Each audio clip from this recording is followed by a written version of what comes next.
Le Moyen-Âge est une période longue et fascinante de notre histoire. C'est une époque encore proche de nous grâce à la pop culture, au cinéma et à l'architecture qui nous entoure. Mais à quoi ressemblait vraiment le Moyen-Âge? Et comment les gens vivaient-ils à cette époque? Pour le savoir, il n'y a qu'une seule solution, remonter dans le temps. Bonjour et bienvenue sur la chaîne Aristocha, et découvrons ensemble le Moyen-Âge. Nous sommes dans une vaste et longue période historique. C'est pourquoi je vais me concentrer sur le XIIIe siècle, qui est plus ou moins le milieu du Moyen-Âge. Pour cette même raison, j'ai décidé de parler dans cette vidéo du peuple, des serfs et des roturiers. Nous aurons l'occasion, j'espère, de parler des autres classes sociales médiévales dans de prochaines vidéos. Le cadre étant placé, commençons. À la fin de l'Empire romain, le statut de colon évolue. Désormais, les colons sont liés juridiquement à la terre qu'ils exploitent et aux propriétaires de cette dite terre, dans une forme qui préfigure le servage. Les troubles sociaux et les invasions qui accompagnent le déclin de l'Empire poussent les grands propriétaires à se retirer dans leurs domaines, leurs villas, dont ils organisent eux-mêmes la défense. Des esclaves en fuite et des familles de paysans viennent trouver refuge sur ces domaines. Le propriétaire alloue à chaque famille un lot de terre qu'elle peut cultiver pour son compte, en échange d'une part de la récolte et de temps de travail, des corvées, sur les terres du propriétaire. Les enfants de ces paysans héritent à leur tour du statut de dépendance de leurs parents, et progressivement ce système évolue vers le servage. Les serfs sont une classe de travailleurs agricoles non libres, à la différence des villeins. Le serf est juridiquement considéré non pas comme une chose ou un bien meuble, mais comme une personne, liée par un contrat à une autre personne. Les serfs cultivent les terres de leur seigneur, et en contrepartie, ils sont autorisés à travailler un lopin de terre pour nourrir leur famille et subvenir à leurs besoins. À partir du XIIIe siècle, les serfs sont soumis de plus en plus à une taxe arbitraire appelée taille, qui devient annuelle à partir de 1439. De plus, les seigneurs ont le droit de main morte, en vertu duquel les serfs ne peuvent pas transmettre leurs biens. En échange, le seigneur protège le serf des brigands et lui doit son assistance alimentaire. Ainsi, le serf n'appartient pas à son seigneur mais est attaché à la terre, souvent un fief dont le propriétaire ultime est plus haut dans la chaîne de vassalité. La contrepartie étant qu'il ne peut être chassé de cette terre puisqu'il ne fait qu'un avec elle. En outre, il possède des biens, peut exercer une action et témoigner en justice, et peut contracter, plus ou moins librement, des contrats, des ventes ou des mariages, et le plus souvent entre serfs. Ce qui lie le serf à son seigneur se trouve à la base de la pyramide féodale. Cette fidélité, comme tout lien féodal, a une contrepartie, le seigneur lui doit protection. Les roturiers étaient à l'origine des paysans exploitant une terre pour laquelle ils payaient une redevance fixe, annuelle et perpétuelle au seigneur, appelée en général le cens. Le roturier est le statut d'homme libre, commun à tous les sujets du roi de France, qui ne sont ni membres du clergé ni de la noblesse. De ce fait, le roturier n'est pas bénéficiaire des privilèges des membres du clergé et de la noblesse, notamment les exceptions de la taille, de la corvée ou de la milice. Il n'a pas accès non plus aux emplois et revenus réservés à la noblesse, comme les grades supérieurs dans l'armée, ni à ceux du clergé. Maintenant que nous avons vu en gros à quoi ressemblait la population moyenne de la période féodale, voyons comment les gens s'habillaient.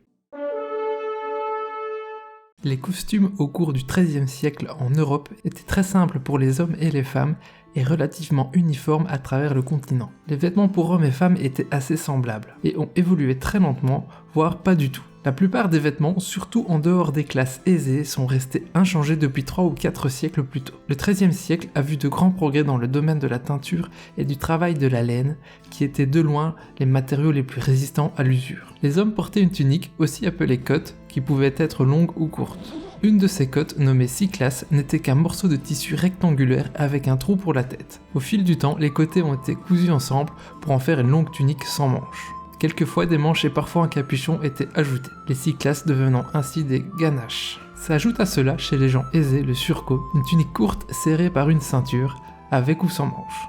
Le costume était complété par des braies et des chausses, plus ou moins ajustées. Pour voyager, on porte un garde-corps, qui est une longue robe de voyage à capuchon, à très larges manches.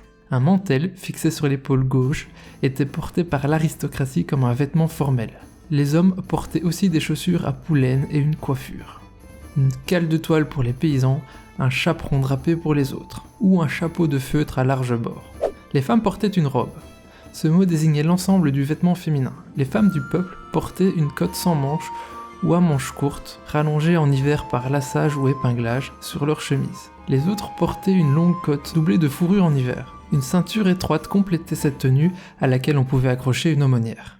Mais il ne s'agit pas seulement de s'habiller, il faut aussi manger. Au Moyen-Âge, l'alimentation est très codifiée.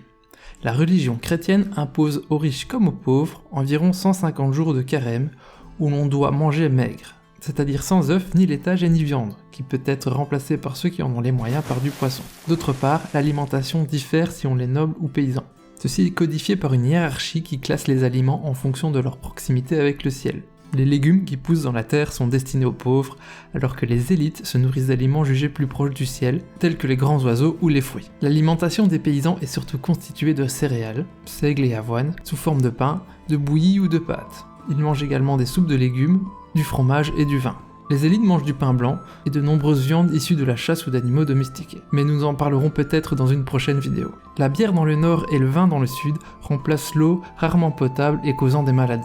La forte consommation de vin, pouvant atteindre 2 à 3 litres par jour et par personne, entraîne un alcoolisme chronique. La population meurt jeune. En effet, l'espérance de vie d'un homme est en moyenne de 40 ans. L'habitat rural du Moyen-Âge est composé d'une ou plusieurs unités agricoles, ou fermes, comprenant un bâtiment principal, l'habitation. Celle-ci est entourée de ses annexes, comme les ateliers, les granges, les écuries ou les aires de stockage. Les bâtiments sont, pour la plupart, construits sur des poteaux plantés et parfois sur des soubassements en pierre ou des sablières en bois.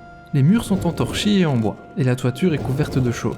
À proximité des structures de stockage des denrées alimentaires, nous pouvons aussi trouver des fours, des puits, greniers et silos enterrés, et aussi souvent des dépotoirs. À partir des 8 et 9e siècles, cette organisation globale présente quelques modifications bien visibles. L'aménagement des zones à vocation spécifique permet de regrouper certaines tâches, des aires de traitement des céréales ou de la cuisson.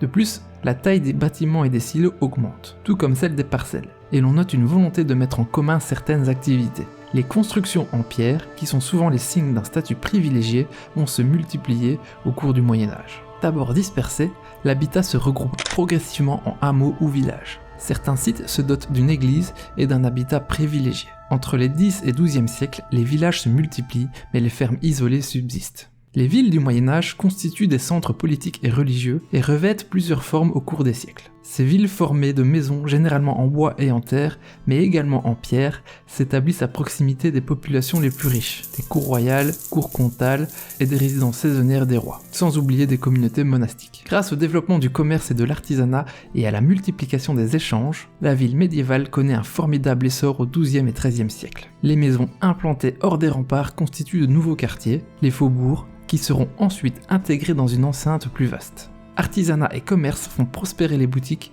mais aussi et surtout les marchés et les halles. Les métiers se regroupent par rue des bouchers, rue des banquiers par exemple, et certaines activités plus polluantes comme la tannerie et la teinturerie sont repoussées en périphérie. À cette époque, la maison est encore majoritairement construite à base de torchis et de bois, la pierre étant réservée aux bâtisses plus luxueuses. Les façades sont étroites et les vitres ne se généralisent qu'à partir du XIVe siècle. La maison à étage devient la règle. Et nous arrivons déjà à la fin de cette vidéo. J'espère que cette petite escapade dans le passé vous a permis d'en savoir un peu plus sur la vie des braves gens du Moyen-Âge et de vous faire une meilleure idée sur la façon de vivre à cette époque. Pour ne pas manquer les autres vidéos de cette chaîne, je vous invite à vous abonner et comme d'habitude, vous pouvez contribuer à l'évolution de la chaîne dans les commentaires. Et c'est toujours un plaisir de vous lire. C'était Aristocha et je vous dis à bientôt.